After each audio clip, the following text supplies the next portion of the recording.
आपका अपना प्रोग्राम सियासत की बातें।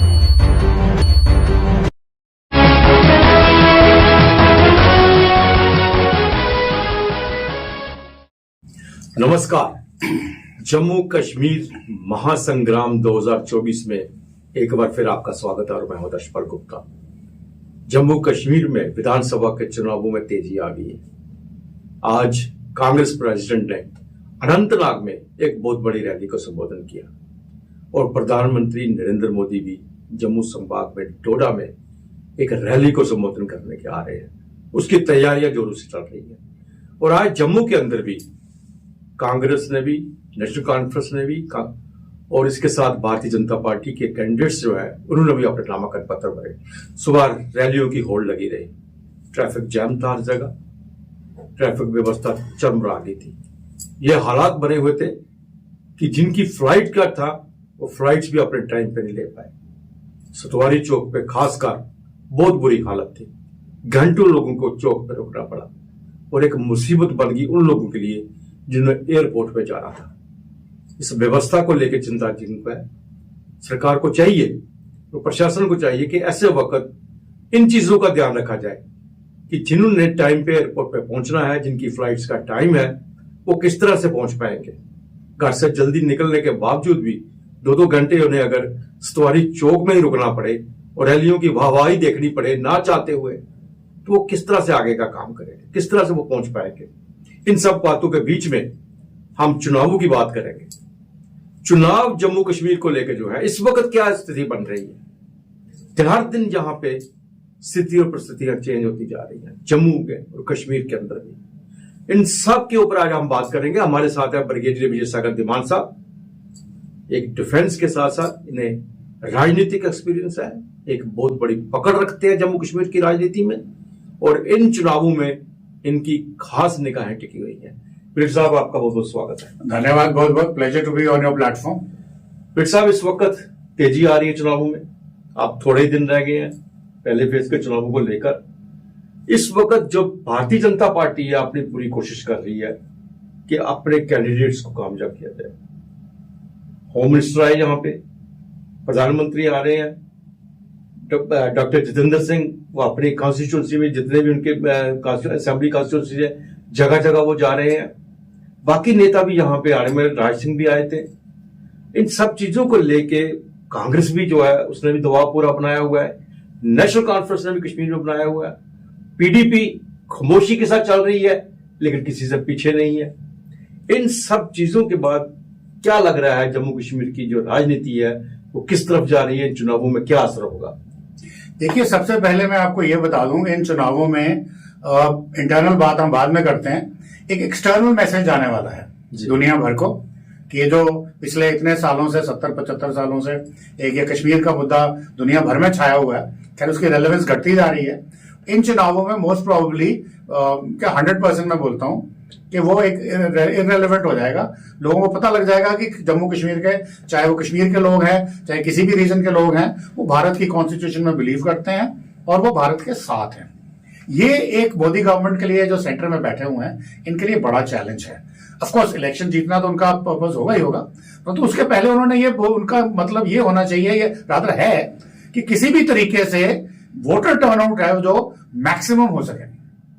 जैसा हमने लोकसभा चुनाव में भी देखा, कहीं की जगह पे 80% वोटर टर्नआउट भी था। तो उसी तरह से पहला मुद्दा तो ये रहेगा। दूसरा, ऑफकोर्स भारतीय जनता पार्टी चाहेगी कि हम जीते, परंतु जो लोगों के आज के पब्लिक सेंटिमेंट्स आज की डेट में हैं, वो भारतीय जनता पार्टी के ऊपर I would say anti incumbency का एक बहुत जबरदस्त इल्जाम चल रहा है और उसकी वजह से ये बोला जा रहा है कि शायद वो इतना अच्छा परफॉर्म ना करें। इवन लोकसभा में भी जो उनकी परफॉर्मेंस थी उतनी नहीं थी जितनी एक्सपेक्टेड थी।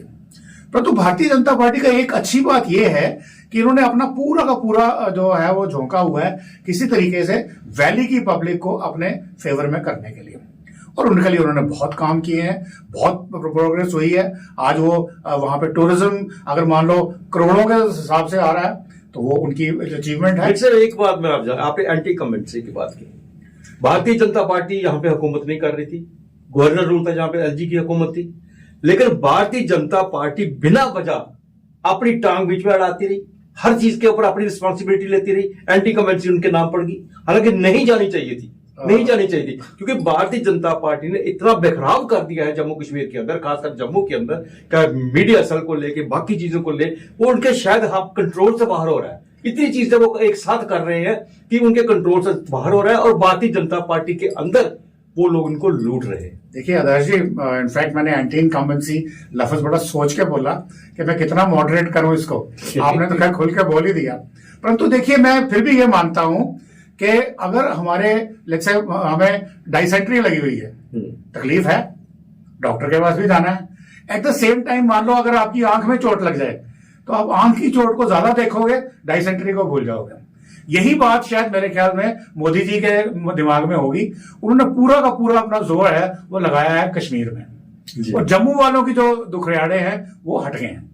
अब कहा जा रहा है 370 वापस लाएंगे। अब बेवकूफ बनाना पब्लिक को, can a government in this state bring 370 back? सवाल ही पैदा नहीं होता। तो ये कैसे आपका इलेक्शन प्रॉमिस बन गया? ये लोगों को बेवकूफ बनाना है। और फिर अगर आप मुझे पूछें, 370 तो कभी भी वापस नहीं आना चाहिए था पूरी जम्मू कश्मीर के लिए। कश्मीरियों को सिर्फ एक रॉन्ग नैरेटिव पढ़ाया गया था कि 370 आपके फेवर में है, ऐसा नहीं है। वो कुछ फैमिलीज के कुछ चुनिंदा परसेंटेज ऑफ पीपल जो पोजीशन ऑफ पावर में थे उनके फायदे में थी। यानी कि मतलब कि उनको अगर गवर्नमेंट से पैसा आता था, सेंट्रल गवर्नमेंट से, तो उसके ऊपर कोई ऑडिट नहीं था, सुप्रीम कोर्ट नहीं इंटरवीन कर सकती थी, तो इस किस्म के वहां कोई ऑडिटर जनरल नहीं जा पाता था, सीबीआई की जुरिसडिक्शन नहीं थी। तो ये सब जो करप्ट लोग थे, पैसे बना रहे थे, ये ऐश करते थे। तो 370 की जब वो लगा अंकुश तो अच्छी बात है। और हम अगर मैं हिंदुस्तान में जाके कहीं पे भी घर बना सकता हूं तो मेरे यहाँ पे कोई क्यों नहीं बना सकता? तो मैं तो उसको वेलकम करता हूं। परंतु अब यहाँ पे मैंने बोला डाइसेंट्री और आपकी आंख में चोट, अब डाइसेंट्री पे आते हैं। अब जब बाहर के लोग यहाँ आने शुरू हुए, इंडस्ट्री आनी शुरू हुई, माइग्रेशन शुरू हुई, लेट्स से स्मॉलर वर्कर का, तो जम्मू में क्या हुआ? जब उन्होंने कश्मीर की तरफ रुख किया तो उन्होंने वहां पे किलिंग शुरू कर दी। आपको अगर याद हो, उन्होंने सिलेक्टिव किलिंग शुरू कर दी। हाइब्रिड टेररिस्ट का नाम की एक टर्म आ गई। तो इसका मतलब कोई भी बाहर का आदमी था वो वैली में जाने से घबराता था, परंतु तो जम्मू में आने में तो कोई प्रॉब्लम नहीं थी। एज अ रिजल्ट आज की डेट में सबसे पहले जम्मू में क्राइम रेट इतना बढ़ गया है, रोहिंग्या को जबरदस्ती बसाया गया। और मैं एक गवर्नमेंट ऑफिसर है, बड़े सीनियर हैं, उन्होंने ऑन रिकॉर्ड बोला है कि मुझे चीफ मिनिस्टर ने बुलाया और बोला रोहिंग्याओं की बस्ती में जाओ, देखो, चेक करो, पानी है, बिजली है, सिविक एम्यूनिटीज हैं। जिस चीफ मिनिस्टर को उनको उखाड़ के बाहर फेंकना चाहिए। They are illegal migrants, Rohingyas can not be legal migrants. तो जब ये एस्टैब्लिश्ड फैक्ट है कि ये रोहिंग्यास है, अगर अब बांग्लादेशी कोई आ गया है कार्ड वार्ड बनवा के तो उसके ऊपर संदेह है, उसकी इन्वेस्टिगेशन हो सकती है, पर ये रोहिंग्या तो एस्टैब्लिश्ड फैक्ट है। तो उस बंदे को बाहर निकालने के बजाय आप कहते हो कि जो उसको पानी में बिजली चेक करो उसकी। और बाय द वे, हम रिफ्यूजी कन्वेंशन के सिग्नेटरी नहीं है, तो हमारे ऊपर कोई वो मजबूरी नहीं है कि रिफ्यूजी है तो उनको हमने देखना है। तो इस किस्म की चीजें जम्मू में हो रही है। इंडस्ट्री लग रही है जी बड़ी, श्रीनगर में कौन सी इंडस्ट्री जा रही है? सारी की सारी इंडस्ट्री जम्मू में आ रही है। सुनने तो बड़ा अच्छा लगता है, परंतु इंडस्ट्री जम्मू में आने का क्या मतलब है? लोकल लोगों को एम्प्लॉयमेंट मिलनी चाहिए। 99% लोग जो है वो बाहर के अपने स्किल्ड वर्कर्स, अनस्किल्ड वर्कर्स सब बाहर से ला रहे हैं। और उसके बाद अगर आप देखिए, मैं क्षमा चाहता हूँ, जब इंडस्ट्री की जम्मू में बात करते हैं, कौन सी इंडस्ट्री जहां पे बड़ी इंडस्ट्री आ रही है? यहाँ पे जम्मू के अंदर जितनी भी इंडस्ट्रीज आई हैं उन्होंने यहाँ पे सब्सिडी खाई, बिजली के बिल भुगतान नहीं किए, जहां से लूट मार करके बंद करके चलेंगे बड़ी बड़ी इंडस्ट्रीज। रॉ मटेरियल बाहर से आता है, लखनपुर के उस तरफ से आता है, यहां से बना के उसकी बिक्री बाहर को जाती है। वो कितनी देर तक सस्टेन कर सकेंगे? लेबर बाहर से ला रहे हैं, जो टेक्निकल नॉन टेक्निकल बाहर से ला रहे हैं, कब तक इंडस्ट्री चलेगी? कश्मीर में तो ठीक है टूरिज्म इंडस्ट्री चल रही है। अब देखिए, मैं आपको थोड़ा सा यहाँ पे आपको अवगत कराता हूँ कि जो आपने बोला कि प्रोडक्शन बाहर हो रही है, यहाँ बिलिंग हो रही है, सब्सिडी खा रहे हैं और जितने भी वो इंसेंटिव दिए जा रहे हैं, ये सब प्री 73 की कहानी है। तो उस वक्त चेक करने वाला कोई नहीं था, आज नहीं है। आज चूंकि मैं भी एक किसी इंडस्ट्री को रिवाइव करने में जुड़ा हूं, तो मुझे पता है कि गवर्नमेंट के पास बड़े सारे प्रपोजल्स आ रहे हैं कि हमें लैंड अलॉट कीजिए, ये करिए, और कुछ चीजें शुरू भी हो गई हैं। और तो मैं कहता हूँ अच्छी बात है, हमारी इकोनॉमी भी बढ़ेगी, परंतु अगर हमारे युवाओं का ही नौकरी नहीं मिलेगी तो फायदा क्या उसका होगा? फायदा क्या? फिर उसके बाद अगर आप मान लो आप कोई स्टेट गवर्नमेंट के अंदर कोई गवर्नमेंट की नौकरी भी करते हैं, आप पहले सिर्फ जम्मू का स्टेट सब्जेक्ट ही उसको अप्लाई कर सकते थे, आज पूरा हिंदुस्तान अप्लाई कर रहा है। आपने वो पोस्ट ऑफिस में कोई क्लर्कों की नौकरी थी, 50,000 कुछ लोगों के बाहर से आवेदन पत्र आए थे। तो इस तरह की चीजें लोगों के जो उनका जो राइट्स हैं उनके ऊपर बड़ी इंपेंजमेंट हो रही है। अब मैं ये नहीं कहता कि 370 वापस लाओ, मैं ये भी नहीं कहता कि भाई कश्मीरियों को पकड़ो, मैं कहता हूं कि ये एक साइड इफेक्ट्स हैं। हर आप अच्छी दवाई खाते हैं उसके भी साइड इफेक्ट्स होते हैं, तो साइड इफेक्ट्स मोदी जी को प्रोटेक्ट करने चाहिए थे। अल्टीमेटली आपने बोला कि उन्होंने रंगे उड़ाए, मैं तो कहता हूं उन्होंने खुला एक किस्म का फुल लैटिट्यूड दिया एलजी साहब को कि करिए जो करना है, और एलजी साहब ने जम्मू की तरफ मुंह भी नहीं किया। समझ रहे मेरी बात? उन्होंने इस तरह अपना इशारा करके भी नहीं देखा, और वो कश्मीर में ही लगे रहे और वही रहते हैं, और जो कुछ भी हो रहा है वो सब उनके नीचे से हो रहा है। ये इनकम्बेंसी जो है ये बीजेपी के नाम पे जा रही है, और आज जम्मू के लोग दुखी हैं और जम्मू के लोग नाराज हैं।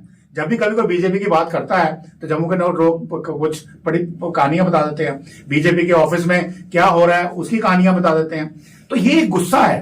तो मेरा ख्याल ये है कि अभी मोदी जी आ रहे हैं 14 तारीख को जम्मू में, तो वो नॉर्मली माहिर हैं जख्मों पे बाम लगाने के लिए, तो कोई ऐसा मोदी वाला जो जादू है वो हमको चाहिए, क्योंकि अगर बीजेपी पावर में नहीं आती है तो जम्मू फिर भी खरबा बर्बाद हो जाएगा।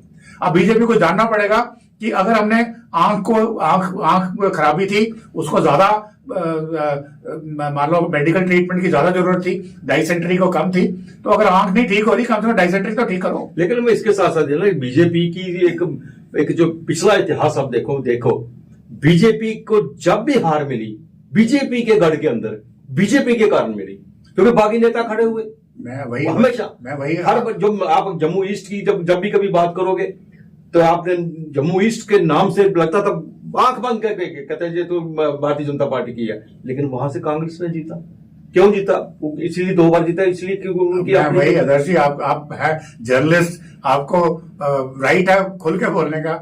मैं थोड़ा डिफेंस वाला भी हूँ, थोड़ा सटक के बोलता हूँ, थोड़ा रिड्रेस करके बोलता हूँ, और एक सजेशन दे रहा हूँ मैं बीजेपी के जो भी कार्यकर्ता है या उनकी जो भी ऑर्गेनाइजेशन है कि आप जो भी करना चाहते हैं करिए, हम आपके साथ हैं, हम भारत के भी साथ हैं, सबके साथ हैं। जो भी प्रो नेशनल बात करता है हम वो हैं, परंतु एट द सेम टाइम हमारे जो इश्यूज हैं उनको भी प्लीज एड्रेस करिए, अदरवाइज बहुत मुश्किल हो जाएगा। क्योंकि अभी मैं आपको एक छोटा सा अर्थमेटिक बताता हूँ, शायद आपको मालूम हो, हमारी सीटें हैं 90+4, अभी हम 90 की बात करते हैं। आज की डेट में लेट्स से एनसी का गठबंधन है कांग्रेस के साथ, वो 90 की 90 पे इलेक्शन लड़ रहे हैं। वो दूसरी कौन सी पार्टी है जो 90 पे लड़ रही है? अब इसका मतलब सीधा सीधा ये जाता है कि NC Congress should have an edge, ठीक है ना।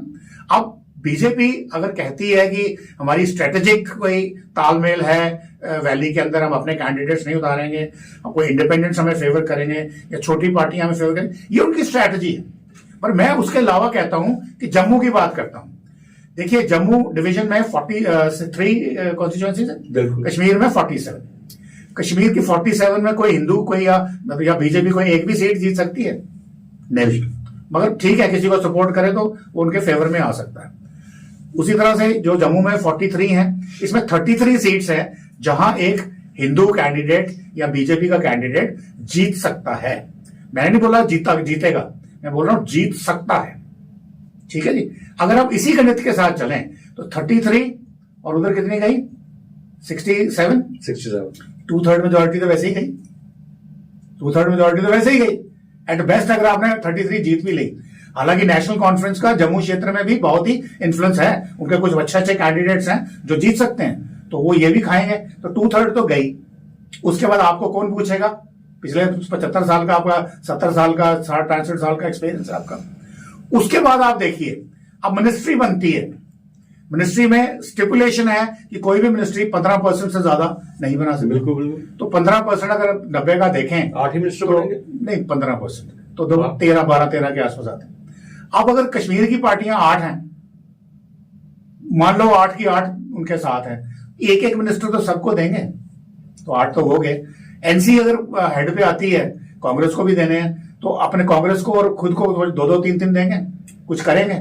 तो जम्मू वालों के लिए कहां जगह है? मैं तो कह रहा हूं पहले जो डिप्टी चीफ मिनिस्टर की एक रिवायत थी, वो वैसे हालांकि वो हमें वो कहते हैं ना वो चुंगा देने के लिए कि भाई तुम भी कुछ रख लो और उनको बोल दो भाई आप डिप्टी चीफ मिनिस्टर बना दिया, सब कुछ करो पर मुंह बंद रखो। तो अब तो वो भी गई। तो इस डिलिमिटेशन जो रंजना देसाई ने करी है, मैं तो कहता हूं कि उन्होंने बिल्कुल जो पीपल्स रिप्रेजेंटेशन एक्ट जो 1954 अमेंडेड 2002 और एक और जो है उनके हिसाब से नहीं करी है। उन्होंने पुरानी चीज को ही थोड़ा सा मॉडिफाई करके दे दिया है। अब वो किसके बेहस्त पे है, इल्जाम तो लगते रहते हैं। तो ये इल्जाम लगा रहा था कि भारतीय जनता पार्टी को जो ठीक लग रहा है अपने लिए, तो मुझे लगता है वो उल्टा पड़ रहा है। मुझे वही लग रहा है कि उस वक्त भी भारतीय जनता पार्टी को जो उनके एडवाइजर थे उन्होंने उनको करेक्ट एडवाइस नहीं दी। उनको जो समझाने, देखिए ये जो 90 सीटें आज हम बात कर रहे हैं, इसकी बुनियाद क्या है? बुनियाद इसकी है कंस्टिट्यूएंट असेंबली।